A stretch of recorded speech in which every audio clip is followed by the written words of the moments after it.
Hello everyone welcome to our channel. So ఈరోజు మనతో పాటు ఉన్నారు ప్రశాంత్ కే వైద్య గారు ఉన్నారు ఫ్రమ్ స్పిరిచువల్ హోమియోపతి క్లినిక్స్ నుంచి. అసలు హెర్పిస్ అంటే ఏంటి, ఎందుకు వస్తుంది, దీని లక్షణాలు ఎలా ఉంటాయి, ట్రీట్మెంట్ ఏంటో తెలుసుకునే ప్రయత్నం చేద్దాం. హలో సార్, నమస్తే. నమస్కారం అండి. యాహ్! చెప్పండి సార్, హెర్పిస్ అనేది ఎందుకు వస్తుంది, దాని ఇటియాలజీ ఏంటంటారు?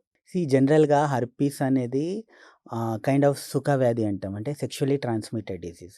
ఈ మధ్య బాగా మల్టిపుల్ పార్ట్నర్ మెయింటైన్ చేస్తున్నారు. మల్టిపుల్ గర్ల్‌ఫ్రెండ్ మెయింటైన్ చేస్తున్నారు. ఇవన్నీ చేయడం వల్ల ఏమవుతుందంటే జనరల్‌గా యంగ్‌స్టర్స్‌లో ఎస్పెషల్లీ నా క్లినిక్‌లో చూస్తుంటాను నేను. ఎట్ ద ఏజ్ ఆఫ్ 20, 22, 23 ఏజ్‌లోనే వాళ్ళలో ఈ హర్పీస్ లాంటి డిసీజ్ అనేది వస్తుంటది. అంటే ఇది ఒక స్కిన్ రిలేటెడ్ ఇష్యూ కదా సార్? స్కిన్ మీద వస్తది కానీ ఇది స్కిన్ రిలేటెడ్ ఇష్యూ కాదు. ఓకే. బికాజ్ జనరల్లీ చాలామంది ఏమనుకుంటారంటే ఈ హెర్పీస్ వచ్చినప్పుడు జనరల్‌గా మనం చూసుంటాము చిన్న పిల్లల్లో ఇక నోటి మీద చిన్న చిన్న కురుపులాగా అవును. వస్తాయి. That is also one kind of herpes. ఇది ఎలా ఉంటదంటే మన ప్రైవేట్ పార్ట్‌లో జనరల్‌గా మన పురుషాంగం మీద, లోపల లేదా మన ప్యూబిక్ రీజియన్‌లో చిన్న చిన్న కురుపులాగా వస్తాయి. దీన్ని హెర్పీస్ అంటాము.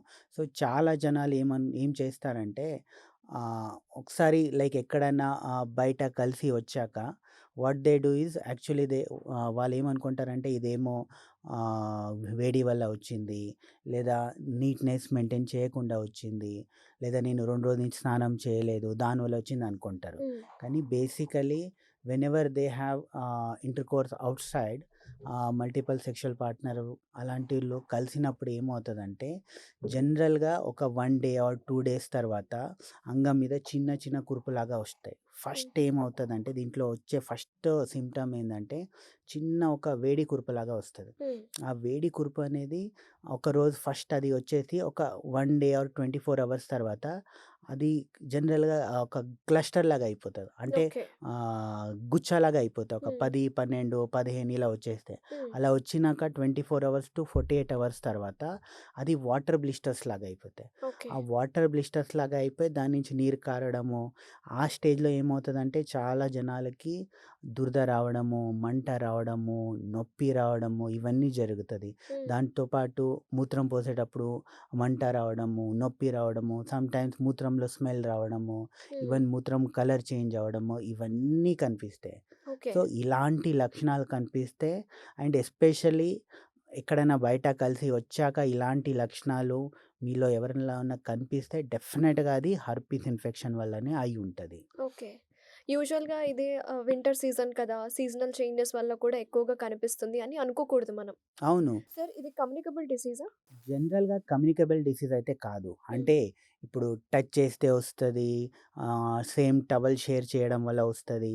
లేదంటే హగ్ చేయడం వల్ల వస్తది. ఒకే షేక్ హ్యాండ్ ప్లేట్‌లో వల్ల తినడం వల్ల ఏస్తుంటది. వస్తది. ఆ! షేక్ హ్యాండ్ చేయడం వల్ల వస్తదని అలా అనుకుంటే అది రాదు. అలా రాదు. హ్మ్. ఇది వైరల్ ఇన్ఫెక్షన్ కాదు. అంటే వైరల్ ఇన్ఫెక్షనే కానీ నార్మల్ వైరల్ ఇన్ఫెక్షన్ ఉందనుకోండి. ఇప్పుడు మీకు జలుబు, దగ్గు ఉందనుకోండి. అవును. మాట్లాడడం వల్ల ఏమవుతదంటే మీకు జనరల్‌గా వచ్చే అవకాశాలు ఉంటాయి. ఇప్పుడు మనకు కరోనా ఉండే, కోవిడ్ ఉండే. అవును. కోవిడ్ ఉన్నప్పుడు మాస్క్ అందరూ యేసుకునేది. ఎందుకు?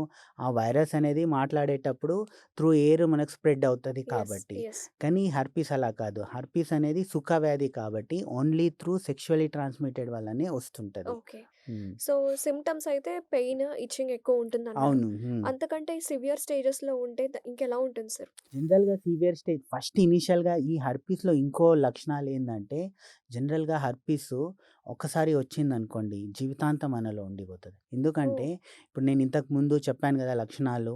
ఒకసారి వచ్చింది. వచ్చాక ఇన్ కేసు చాలా జనాలు హర్పీస్‌ని నెగ్లెక్ట్ చేయడానికి ఒక రీజన్ ఏందంటే మంట, దురద, నొప్పి వచ్చింది. బ్లిస్టర్స్ వచ్చినాయి.